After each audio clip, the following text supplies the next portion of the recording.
Let's start with the journey. Great morning. Lecture number 9. Great morning. आइए दोस्तों, आइए. मैं भूपेश आनंद, मैं सीए, मैं सीएस, मैं सीएमए, मैं लंदन, मैं अमेरिका. आज आपसे ये कहता हूँ कि ऐसा नहीं है कि मेरा पास्ट टेंस बहुत अच्छा गया हुआ. मैं भी फेल हुआ. कितनी बार कहाँ कहाँ फेल हुआ बेटा, ये मेरा दिल ही जानता है. बट द पॉइंट इज, पास और फेल एक अलग एस्पेक्ट है. बट आप अगर उस चीज को पाने की दोबारा से कोशिश करते हैं, no defeat is final until you stop trying. मैंने यही बात लिखी आज बेटे आपके लिए. Shut the past, cut the future, be in present. आप 100% जब आप प्रेजेंट टेंस में देते हैं, मुझे मालूम है पास्ट टेंस में आपसे गलतियां हुई होंगी, मेरे से भी हुई थी, अभी भी होती हैं. बट अब हमें नई तरह की गलती करनी, गलतियों को रिपीट नहीं करना और बार बार पुरानी बातों को सोचना नहीं है. Getting my point. आइए, इन सभी अच्छी थॉट्स के साथ मैं चाहता हूं कि आपका सिटिंग पोस्चर कुछ ऐसा हो. लेक्चर 9 की तरफ बढ़ रहे हैं. B happy, be jolly, B cheerful. आप जब छोटे थे कितने खुश रहते थे, कितने जॉली रहते थे, कितने चेयरफुल रहते थे. एक बच्चा कहता है मैं अभी भी, अच्छी बात है बेटा, अभी भी ऐसे ही रहना चाहिए. खुश रहने के बाद ही सब कुछ होगा. चलिए जी दोस्तों, मैं भूपेश आनंद आज आपसे एक छोटी सी बात कहना चाहता हूं. मैं आज आपको कुछ ऐसी बातें बताऊंगा जो आपको ध्यान से सुननी है. आपका ध्यान, आपका अलर्टनेस लेवल, आपका कॉन्शियस लेवल, आपका अनकॉन्शियस माइंड, सब कुछ आज मेरी तरफ ही बिल्कुल आकर्षित या अट्रैक्टेड होने चाहिए. क्योंकि आज मैं आपको काफ़ी कुछ ओवरहेड्स के बारे में बता दूंगा. 80-90% आपको एक जान में पता चल जाएगी यार दिस इज ओवरहेड्स. उसके बाद तो बेटा फॉर्मेलिटी है. आई थिंक आपको थोड़ा सा याद होगा इन द लेक्चर नंबर 1. अब ये फ्लो चार्ट बनाना नहीं, आप बना चुके हैं. लेक्चर 1 में मैंने ओवरहेड्स का आपको ऑलरेडी बताया था. इन लेक्चर नंबर 1 मैंने आपको बताया था what is the meaning of overheads और डिटेल में डिस्कस किया बेटा. इंट्रो लेक्चर 17 लिए, फिर मैंने ओवरहेड्स में दोबारा से बताया. यहाँ पर मीनिंग लिखा था आपने that it is indirect material, indirect labour, indirect cost incurred in the factory और इन ऑफिस और इन सेलिंग और in research and development. That is named as overheads. And then we have said that there are 3 questions which you have to answer. What are the classifications of overheads? What are classification? When I say classification, factory classification, office classification, admin classification, selling classification, research classification. तो मैंने आपसे 3 questions पूछे थे. दूसरा question था allocation क्या है, apportionment क्या है, प्राइमरी डिस्ट्रीब्यूशन क्या है, सेकेंडरी डिस्ट्रीब्यूशन क्या है. बेटे आज आपको सब कुछ मालूम है इन 8 लेक्चर्स के बाद. Today is the 9th lecture और question number 3 is what is absorption. बस बेटे आज ये जो लेक्चर है ना, मैं क्वेश्चन नंबर 3 स्टार्ट कर रहा हूं. That what I mean by absorption and why I want to do absorption. What is the reality meaning of absorption. आज सब कुछ मैं क्लियर करने वाला हूं आपको. एब्जॉर्प्शन की बात करूंगा मैं और उन 3 क्वेश्चंस का आंसर करने के लिए I have taken 3 decisions. Firstly, what are the classification of overheads, what I mean by factory overheads, what I mean by office overheads, what I mean by selling overheads, and secondly, what I mean by overhead distribution. बेटे हमने last 8 lectures में distribution की तो बातें की, allocation की बातें की, अपॉर्शनमेंट की बातें की, रीअपॉर्शनमेंट की बातें की, सेकेंडरी डिस्ट्रीब्यूशन की बातें की. फिर उसके बाद मैंने आपको ट्रायल एंड एरर मेथड बताया, मैंने आपको डायरेक्ट मेथड बताया, स्टेप डाउन मेथड बताया, रेसिप्रोकल सर्विसेज बताया, with in that simultaneous equation किया, रिपीटेड डिस्ट्रीब्यूशन किया और हमने ट्रायल एंड एरर किया. इतना कुछ तो किया बेटे. आंसर 1 और आंसर 2 देखिए. आज आपको लग रहा होगा ये मजाक है बिकॉज आपको लॉजिकली बातें समझ आ गई है.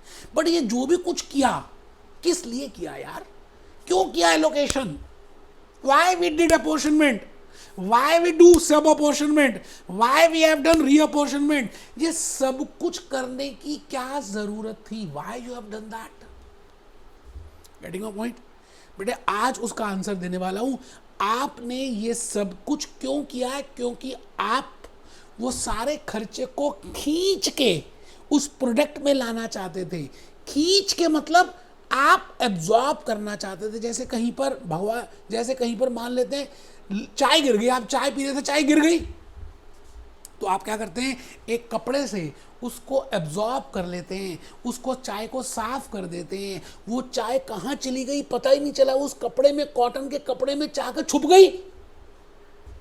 It means the whole process जो आज तक आपने किया, एलोकेशन किया, अपोर्शनमेंट किया, रीअपोर्शनमेंट किया, और आपके पास प्रोडक्ट डिपार्टमेंट्स कॉस्ट सेंटर की कॉस्ट आ गई। बेटा अब उस प्रोडक्ट डिपार्टमेंट्स में आप प्रोडक्ट्स बना रहे हो, आप सर्विसेज रेंडर कर रहे हो, तो वो जो खर्चा है प्रोडक्शन डिपार्टमेंट्स का, जैसे लीवाइस जीन्स का मैंने एग्जांपल दिया था कि वो जीन्स बना रही है, टी शर्ट्स बना रहे हैं, हमने रिपेयर मेंटेनेंस, हमने वेयर हाउस के खर्चे डिवाइड कर दिए, अपोर्शन कर दिया, रीअपोर्शनमेंट कर दिया।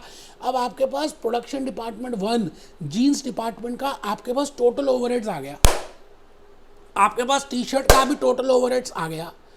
अब इनको क्या करना है, हमने डालना है, किसी के पल्ले डालना है, पल्ले डालना है।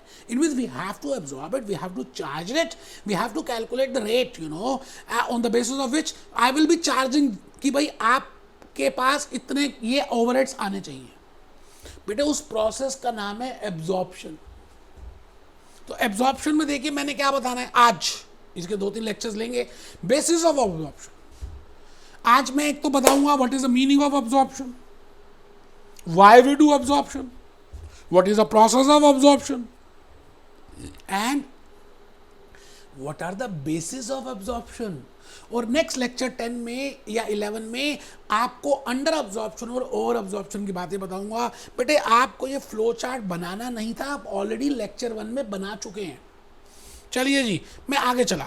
मैं भूपेश आनंद आज इस मटके का काम तमाम कर रहा हूँ। बस बेटे आज के बाद ये मटका दिखाऊंगा ही नहीं। आपको याद है लेक्चर 5, लेक्चर 6, लेक्चर 7, लेक्चर 8 में मैंने इस मटके को दिखाया। मैंने कहा ओवरहेड्स को डिस्ट्रीब्यूट करने के लिए you should be aware of production departments, the meaning of service departments, the meaning of allocation, the meaning of apportionment, the meaning of primary distribution, the meaning of secondary distribution and the meaning of absorption. आज करूंगा absorption. बेटे आज ही से start होगी absorption. आप सबको कसम है अगर आप कमर सीधी करके नहीं बैठे तो। और बेटे लेट को तो पढ़ना ही नहीं है, महापाप है। बेड के ऊपर लेट के पढ़ना इस महापाप। आप पापी ना बनना बेटे। मेरी बात को ध्यान से सुनना।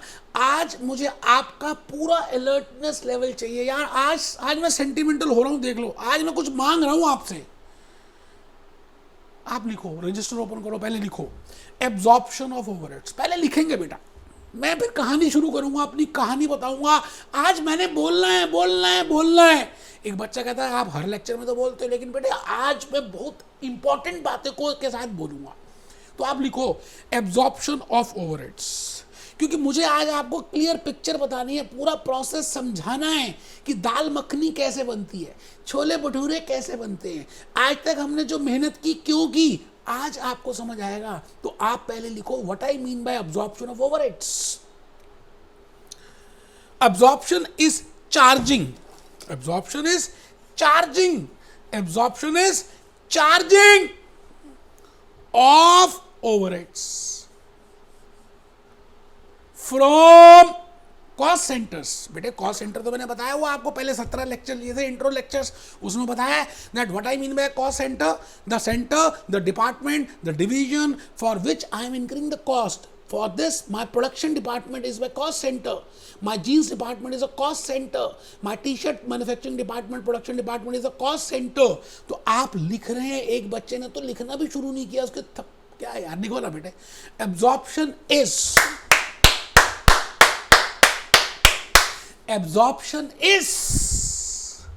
एलोकेशन बता चुका हूं आपको, अपोर्शनमेंट बता चुका हूं आपको, रीअपोर्शनमेंट बता चुका हूं आपको। बेटे अब गाड़ी आगे निकल गई। एब्जॉर्प्शन इज चार्जिंग, मतलब रीअपोर्शनमेंट के बाद जो प्रोडक्शन डिपार्टमेंट की कॉस्ट आई, उसकी कॉस्ट को charging of overheads from cost centres, from cost centres. ये मैं कह रहा हूं प्रोडक्शन डिपार्टमेंट्स मान लेते हैं। From cost centres to, from cost centers to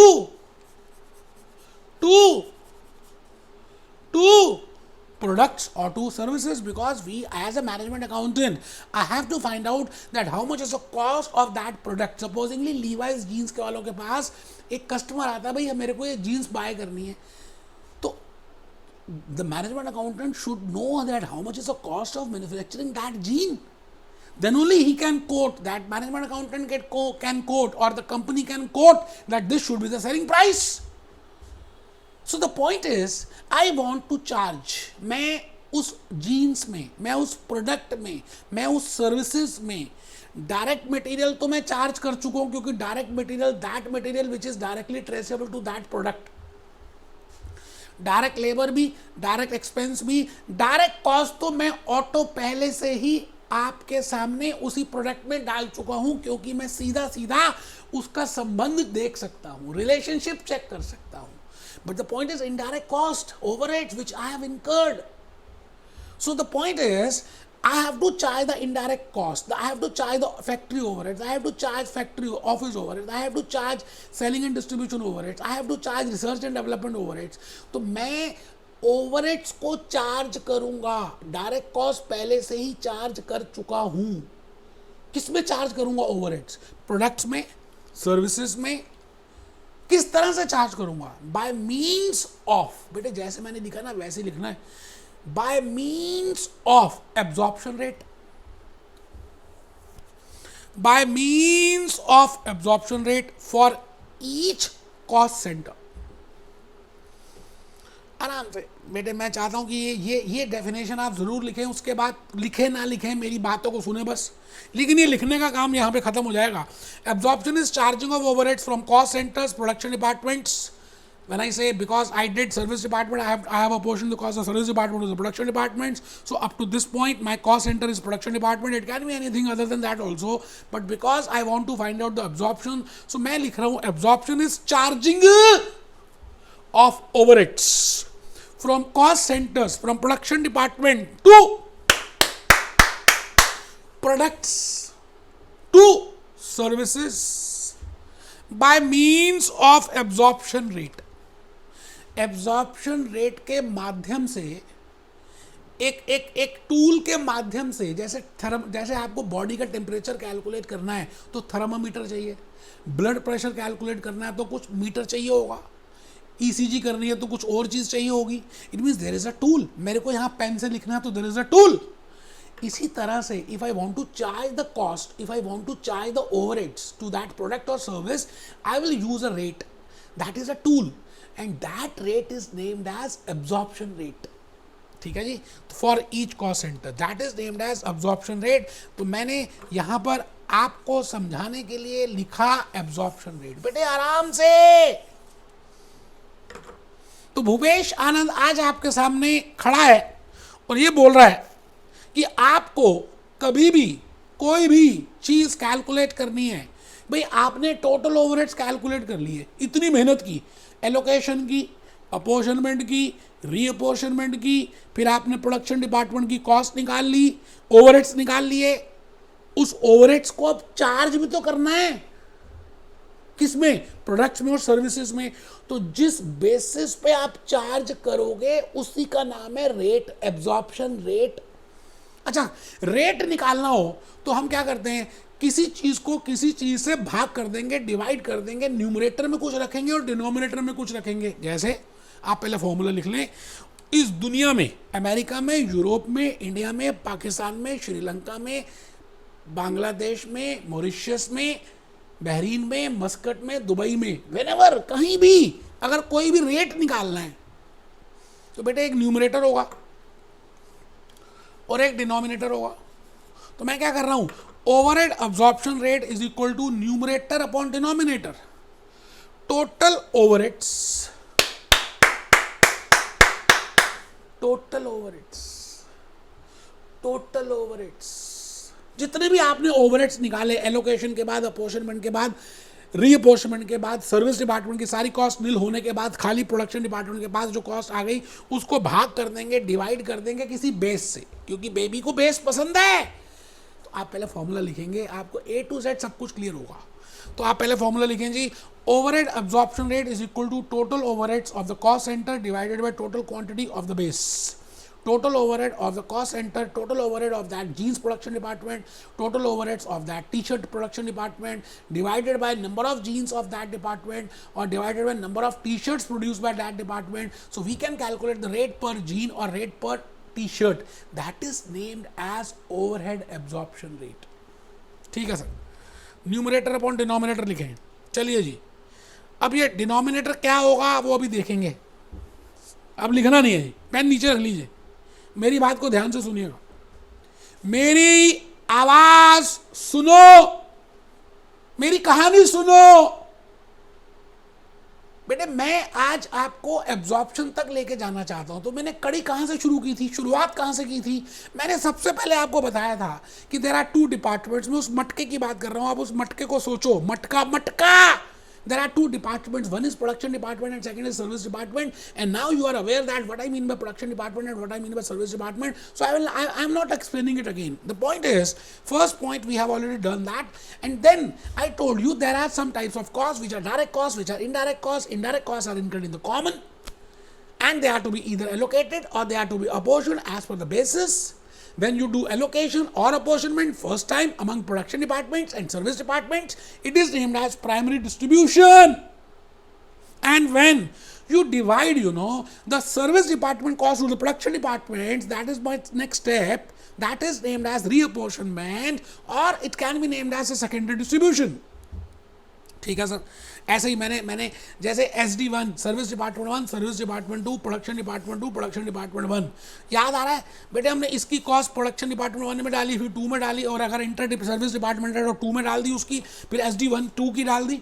ये इतनी मेहनत की. तो बेटा ये मेहनत का नाम था reapportionment of service department cost to the production departments.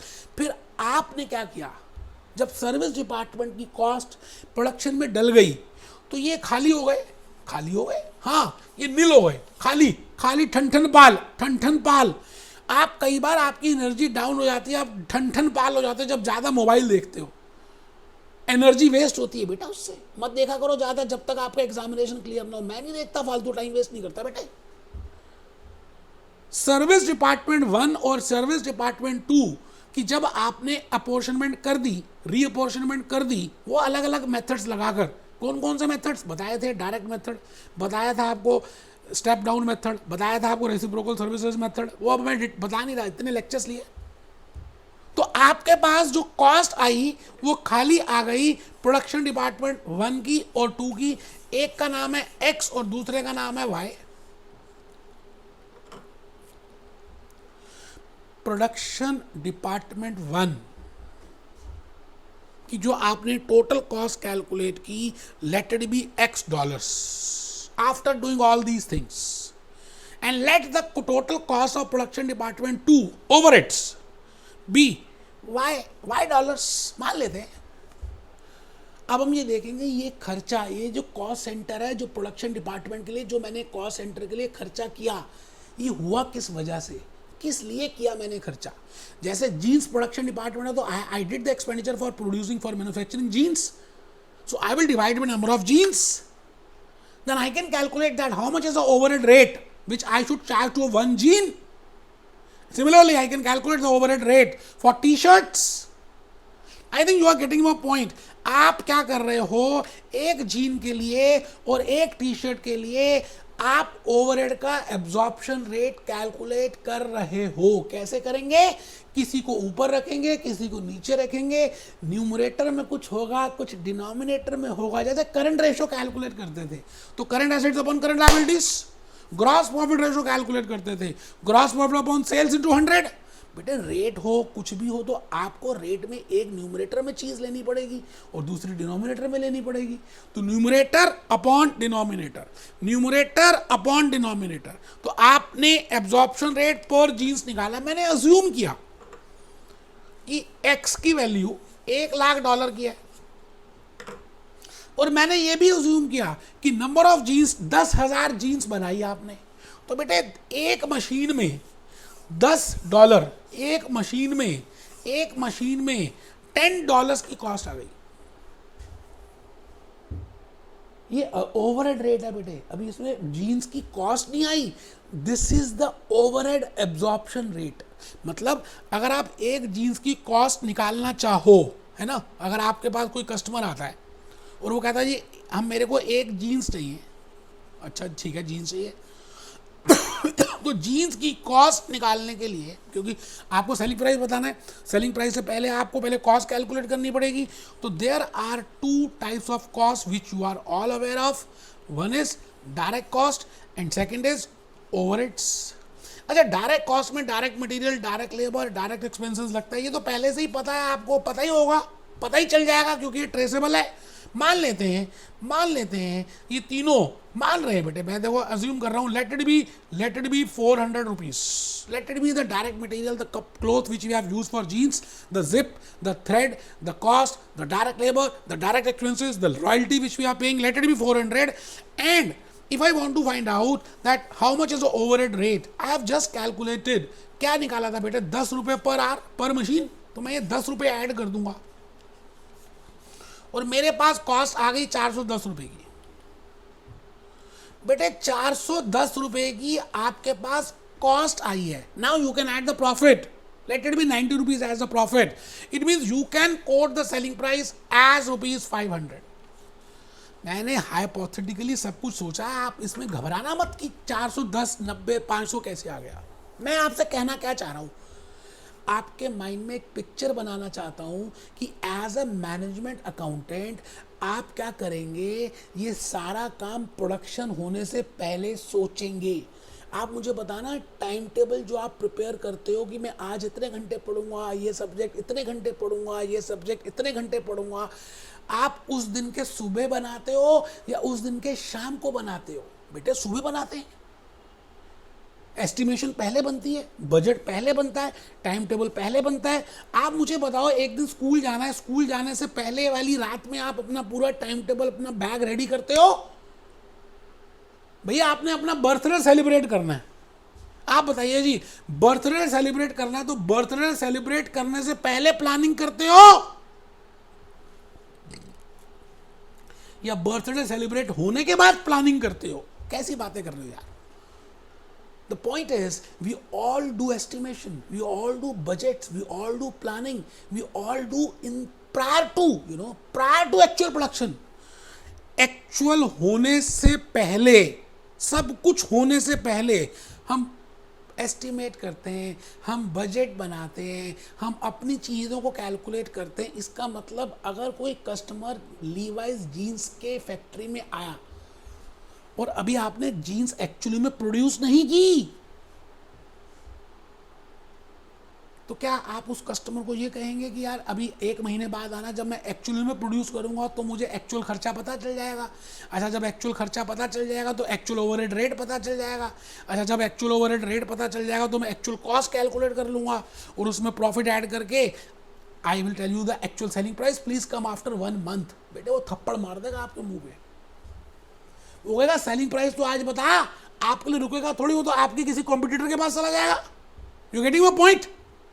It means the overhead rate, आज तक जो भी कुछ मैंने आपको बताया ओवरहेड रेट कैलकुलेट करने के लिए, एलोकेशन, अपोर्शनमेंट, खर्चे, बेसिस, रीअपोर्शनमेंट, वो सब कुछ एस्टिमेटेड था। आप सोच रहे थे, मुंगेरी लाल के हसीन सपने आप बजटेड कर रहे थे। एक्चुअली तो जब होगा तब होगा ना यार।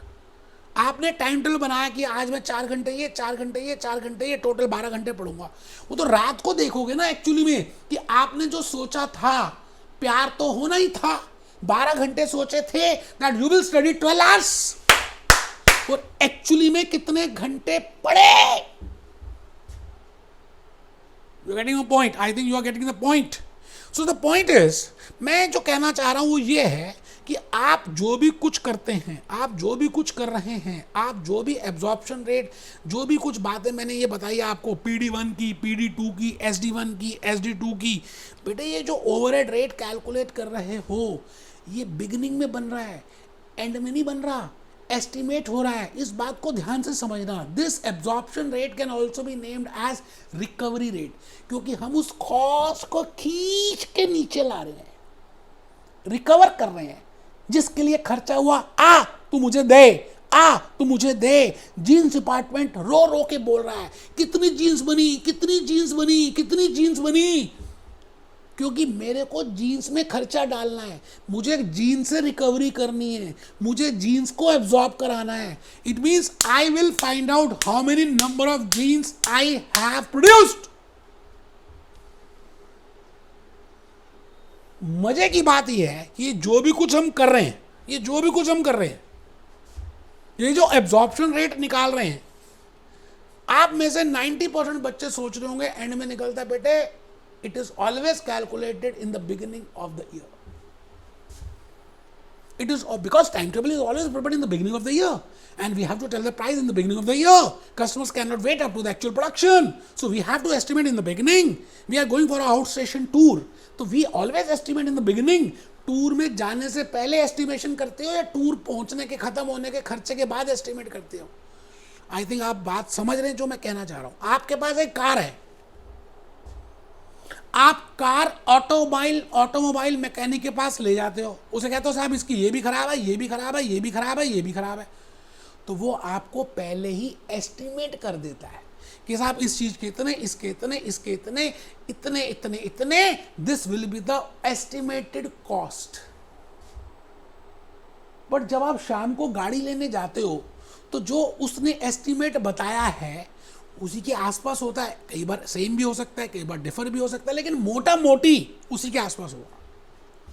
मैं यहाँ कहना क्या चाह रहा हूँ, मैं आपसे ये कहना चाह रहा हूँ कि बेटे आज तक जो भी कुछ आपने ओवरहेड्स कैलकुलेट किए, इनडायरेक्ट मटेरियल कैलकुलेट किया, इनडायरेक्ट लेबर किया, नो डाउट हम जब प्रोडक्शन करेंगे तो एक्चुअल एक्सपेंस तो होगा ही, तभी होगा। बट हमको we have to estimated, we have to calculate the cost in the beginning, we have to estimate the cost in the starting. So मैंने यहाँ पे लिखा absorption rate is always calculated और estimated in the beginning, not at the end. नहीं, कभी नहीं, and में नहीं निकालते यार। हाँ, ये बात ठीक है कि डिफरेंस आएगा। आप जो सोचते हो कि इतने घंटे पढ़ूंगा, एक्चुअली में उतने घंटे नहीं पढ़ते, कई बार ज़्यादा पढ़ते हो, कई बार कम पढ़ते हो।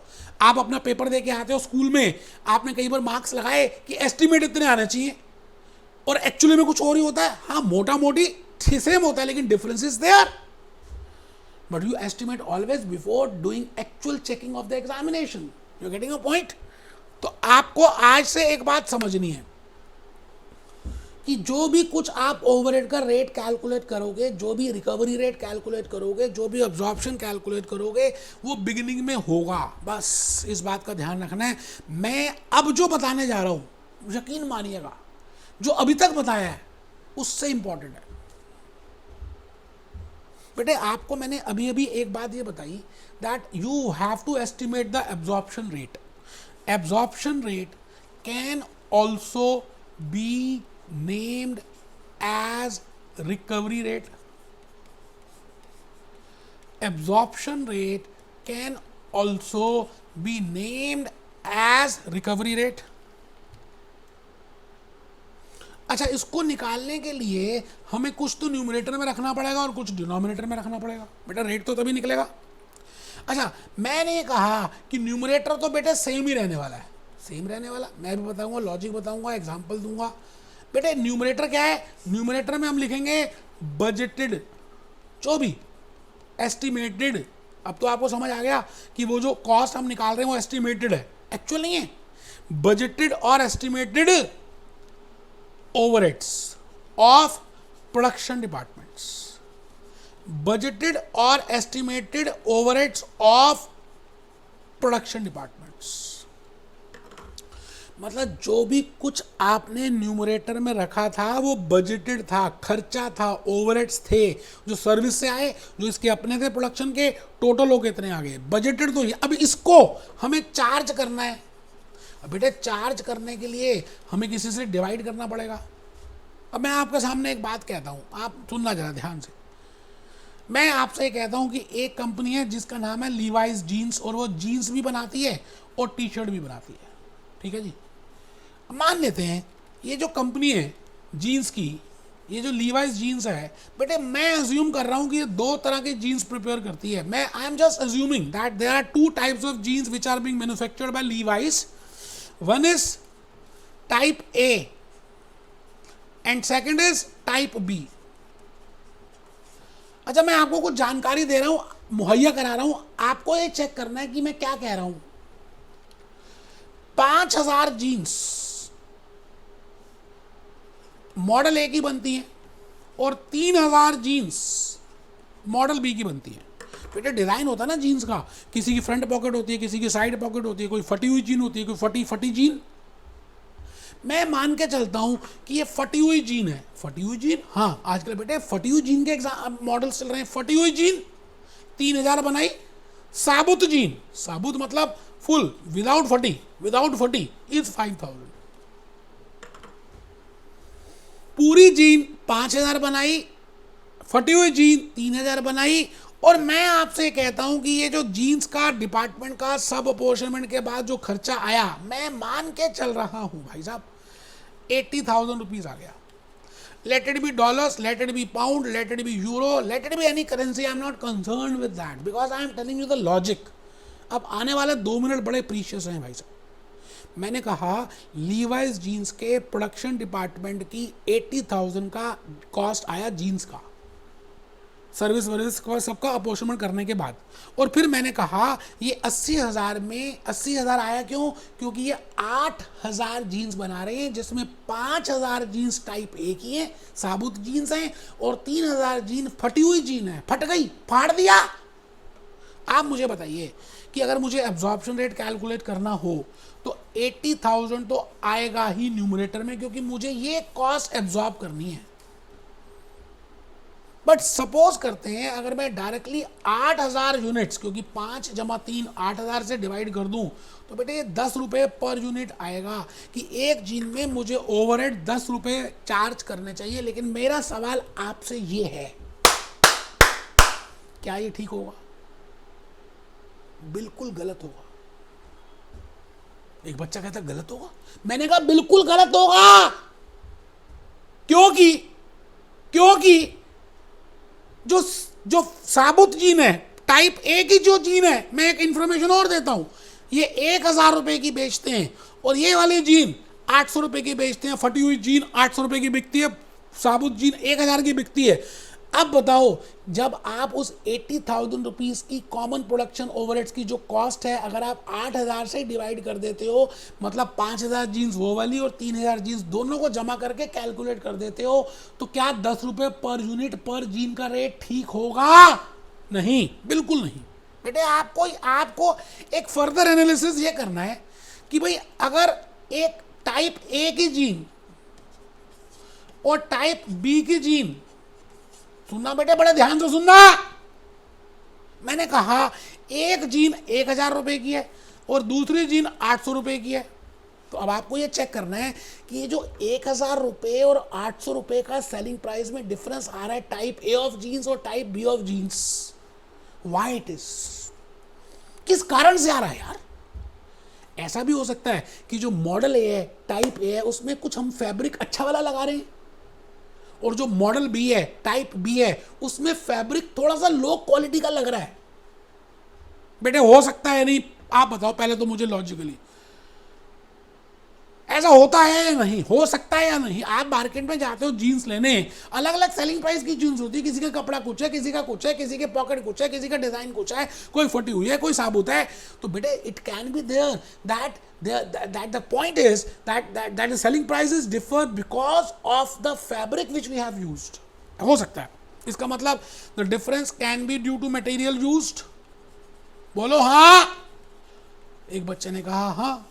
अच्छा, डिफरेंस सेलिंग प्राइस में इसलिए भी हो सकता है कि जो टाइप ए है, दोनों में फैब्रिक सेम यूज कर रहे हैं मान के चलते हैं, बट जो टाइप ए है उसका जो डिजाइन है उसको बनाने में हमें स्किल्ड लेबर चाहिए, और जो टाइप बी है उसमें स्किल्ड नहीं चाहिए। इसका मतलब वो जो टाइप बी बनाती है वो 400 रुपए घंटे में काम कर देती है, बट जो टाइप ए बनाती है वो 800 रुपए, 900 रुपए, 1,000 रुपए घंटे की लेबर लेती है। It means the difference can be due to labour, type of labour we require.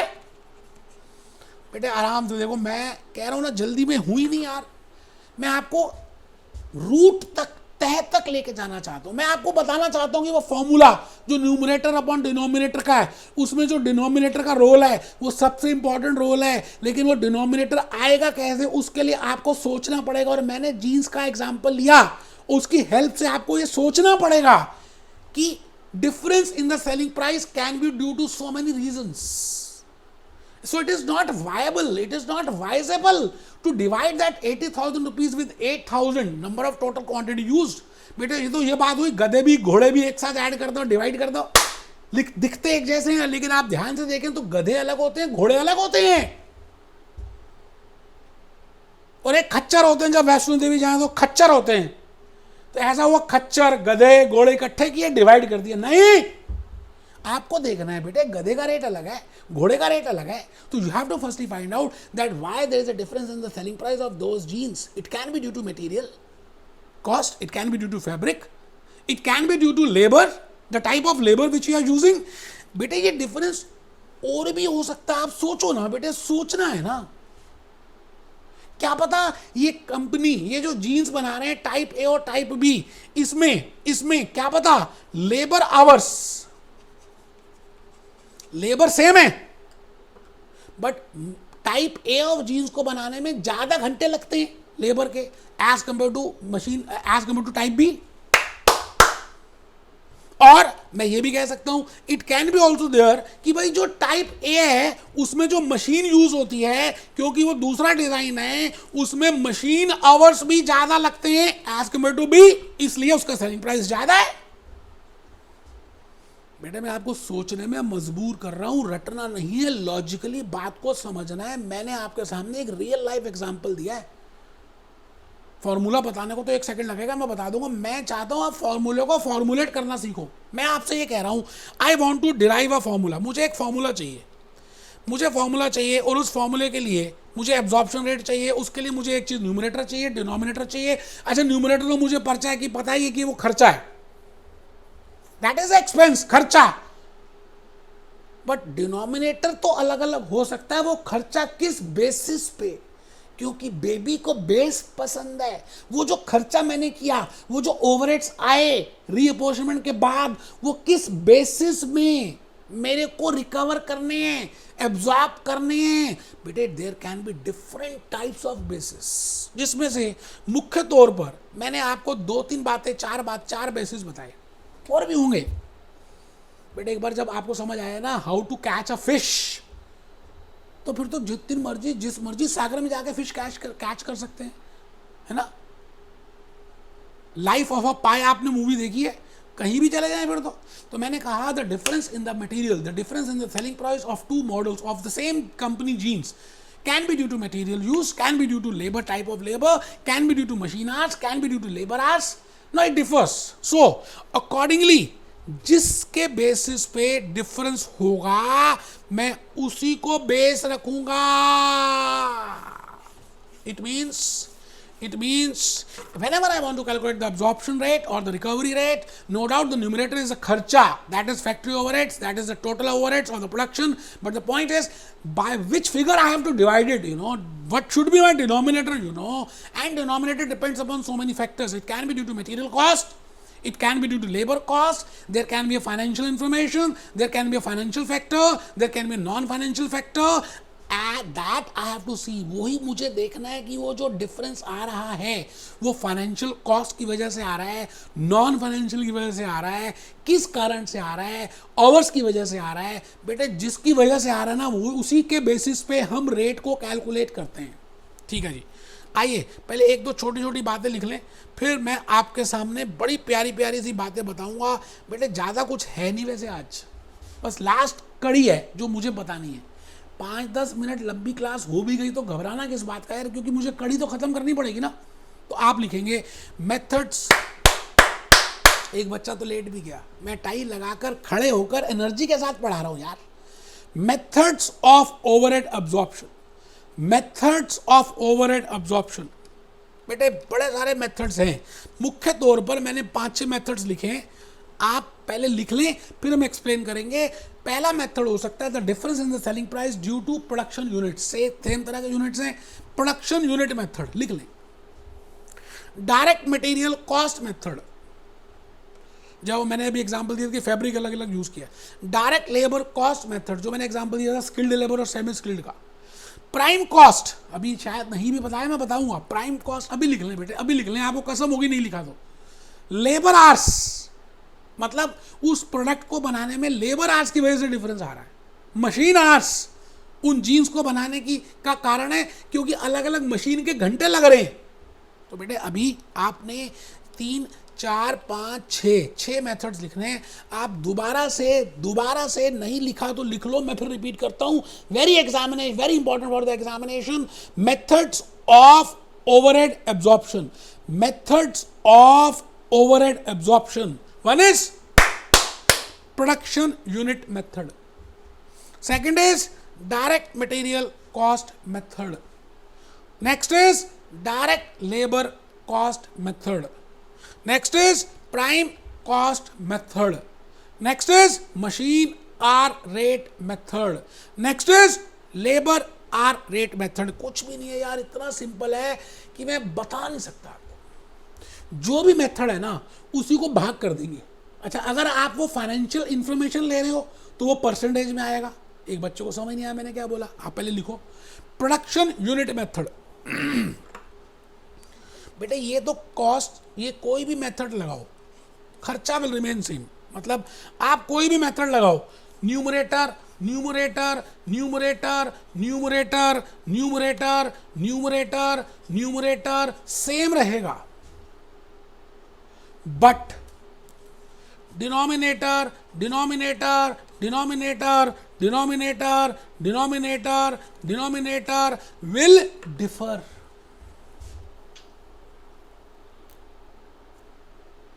हम आज अभी आने वाले 5 मिनट में किस बात की चर्चा कर रहे हैं कि कब सिचुएशन में, किस सिचुएशन में कौन सा डिनोमिनेटर लेना है। तो in case of production unit method I will divide bye number of units produced. The formula will be, the numerator will remain same, and that is production or estimated overheads, because we do always in the beginning, divided by budgeted number of units produced. Let the case be, let the budgeted overheads be 2 lakh rupees per annum, and let the budgeted production be 50,000 units per annum. 2 lakh रुपए per annum मान लेते हैं budgeted overheads हैं। हमने सोचा, beginning में सोचा कि ये होगा, प्यार तो होना ही था, और हमने सोचा कि 40,000 यूनिट्स 50,000 यूनिट्स हम बना लेंगे तो हमारे हिसाब से ओवरहेड एब्जॉर्प्शन रेट कितना आया होगा। बड़ा सिंपल है, 1 यूनिट पे 4 रुपए पर यूनिट। सपोज करते हैं the difference in the selling price is due to direct material, it is due to the fabric which I am using in type A of jeans and type B of jeans. So in that case I will be using the financial information, the financial cost as a basis. अच्छा, जब भी मैं financial cost को basis में लूंगा तो मेरा जो आंसर आएगा वो परसेंटेज में आएगा। नहीं समझ आई? मैंने कहा जब भी मैं फाइनेंशियल कॉस्ट को बेस लूंगा तो मेरा आंसर परसेंटेज में आएगा।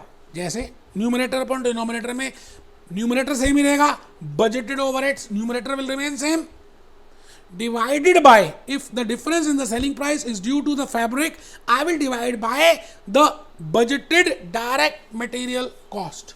Direct material cost, now this is a financial information, so my net result will be I have to multiply with 100। तो बेटे 100 तभी करते हैं जब आप कोई फाइनेंशियल कॉस्ट को अपना बेस लेते हो। तो मैंने लिखा let the budgeted overheads be 1 lakh, let the material cost be 4 lakhs, so my rate will be 25% of direct material cost. इसका मतलब जितनी मटेरियल कॉस्ट होगी उसका 25% हम ओवरहेड्स का ऐड कर देंगे। मैंने 2 बातें वैसे नहीं बताई हैं कि जब आप फाइनेंशियल कॉस्ट को डिनोमिनेटर में लेते हो तो आप 100 से गुणा कर दोगे। ठीक है जी, मैं आ गया जी नेक्स्ट में, डायरेक्ट लेबर कॉस्ट। मैंने कहा अगर स्किल्ड लेबर और सेमी स्किल्ड लेबर की बातें हो रही हैं, क्या पता टाइप ए ऑफ जीन्स में स्किल्ड लेबर चाहिए और टाइप बी में अनस्किल्ड चाहिए, तो डायरेक्ट लेबर कॉस्ट अगर है आपका फैक्टर रीजन, तो आपका रिकवरी रेट उसी से होना चाहिए ताल्लुक। और जब हम रिकवरी रेट में कॉस्ट का ताल्लुक लेंगे तो क्या लिखेंगे, budgeted overhead cost upon budgeted direct labour cost into 100 करना पड़ेगा। मैंने कहा अगर आप फाइनेंशियल कॉस्ट को ले रहे हो तो 100 में लेना पड़ेगा क्योंकि वो चीज परसेंटेज में आती है। Budgeted overheads 1 lakh, budgeted direct labour 5 lakh. आप देख रहे हैं खर्चा सेम रहेगा, ओवरहेड्स वही हैं। डिवाइड बाय डिनोमिनेटर चेंज होगा। That is, I am calculating overhead absorption rate. So let it be like this. So 20%. Let be my budgeted overhead is 1 lakh, and let my direct labor cost is 5 lakhs. So I will do 1 lakh upon 5 lakhs into 100, and my net result will be that whatever will be the direct labor cost, I will add 20% of that, and that is representing the overheads. But अगर बेटे अब important factor start हो रहे हैं, last के 1-2 रह गए है ना, ध्यान से सुनना, ध्यान से बेटे। मैं कहता हूं अगर लेबर आवर्स ज्यादा लग रहे हैं, labour type of labour same है बट घंटे ज्यादा लग रहे हैं उस मॉडल को बनाने में, जो जीन्स फटी हुई है उसको फाड़ना पड़ता है, पहले बनाते हैं फिर फाड़ते हैं डिजाइन से, टाइम ज्यादा लगता है। तो if the difference in the selling price is due to the number of direct labor hours being devoted for that, so we will calculate as per the labor hours, and my rate will be budgeted overheads, that is 1 lakh upon budgeted direct labor hours। सब कुछ मैं पहले ही करता हूं ना, estimate करता हूं ना। तो आप मान लेते हैं 2 लाख रुपए कि मेरे पास बजटेड ओवरहेड्स हैं जो मैंने रीअपोर्शनमेंट करके कैलकुलेट कर लिए, प्राइमरी सेकेंडरी कर लिए, और मुझे ऐसा लगता है कि 40,000 घंटे लग जाएंगे तो 1 घंटे का रेट निकाल लेंगे। That is my direct labor hour rate. That is the overhead absorption rate. That is the rate as per labor hour, or it can also be named as labor hour rate. You getting a point? बस बेटे last method है, last but one है, machine hour rate. चलिए आप इसको last मानिए, मैं next class में कॉम्प्रिहेंस, चलिए अभी पहले लिखते हैं ना। मशीन आर रेट का मतलब क्या है बेटे, आजकल का ज़माना ऑटोमेटिक ज़माना है, सेमी ऑटोमेटिक ज़माना है। आपके घर में वॉशिंग मशीन ऑटोमेटिक है, अपोलो टायर्स में टायर बनाने की मशीनें हैं। It means everything is mechanised, everything is artificial intelligence आ गई है। इसका मतलब आप जब एक कंपनी की मैन्युफैक्चरिंग एंटिटी में देखते हैं कि बड़ी सारी मशीन्स हैं, धाएं धाएं धाएं धाएं आवाज़ें आ रही हैं, इसका मतलब सब कुछ तो मशीन्स में काम हो रहा है। क्या पता मॉडल ए जो जीन्स का है, जो लीवाइस जीन्स बना रहे हैं, क्या पता वो ऐसी मशीनों में यूज हो रहा है जहां पे घंटे ज्यादा लग रहे हैं। It means more number of machines are required for producing model A as compare to model B. So in that case, I will calculate the overhead absorption rate. I will recover that खर्चा on the basis of machine hours. तो लिखेंगे in case of automatic and semi-automatic machinery, in case of automatic and semi-automatic machinery, the machine hour rate is applied in absorption of factory overheads. भैया जिस गांव जाओगे उसी गांव तो बोलोगे आप। जैसे वृंदावन जाओगे तो जय जय बांके बिहारी, गंगा मैया के जाओगे तो जय गंगे माता। इसका मतलब अगर मशीन आर से रिलेशनशिप है, मतलब उसकी रिलेशनशिप आपको भी ये चेक करना है कि वो जो रिलेशनशिप है उसकी किससे ज़्यादा है। मतलब क्या उसकी लेबर आर्स से रिलेशनशिप ज़्यादा है, क्या उसकी मशीन आर्स की वजह से है, क्या मटेरियल कॉस्ट की वजह से मोहब्बत है, उसके उसके उसके 2.5 अक्षर किससे हैं। अगर मशीन आर्स हैं तो मशीन आर्स को बेस ले लेंगे, अगर उसके 2.5 अक्षर लेबर आर्स हैं तो लेबर आर्स ले लेंगे, अगर उसके 2.5 अक्षर मटेरियल कॉस्ट हैं तो मटेरियल कॉस्ट ले लेंगे। मुश्किल है ही नहीं, डिनोमिनेटर में ध्यान रखना है। तो आप लिखें budgeted overheads upon budgeted hours.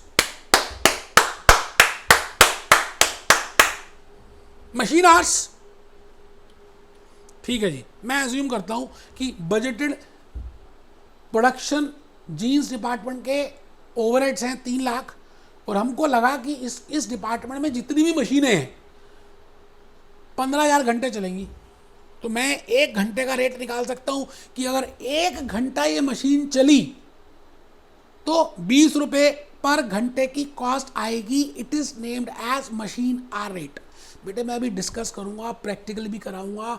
अभी तो जस्ट एक आइडिया दिया है that what is the meaning of absorption, what I mean by absorption rate, what is the formula for that, what is numerator and what is denominator, why denominator will change, because it has a relationship, you know, that overhead has a relationship, so we have to find out that relationship.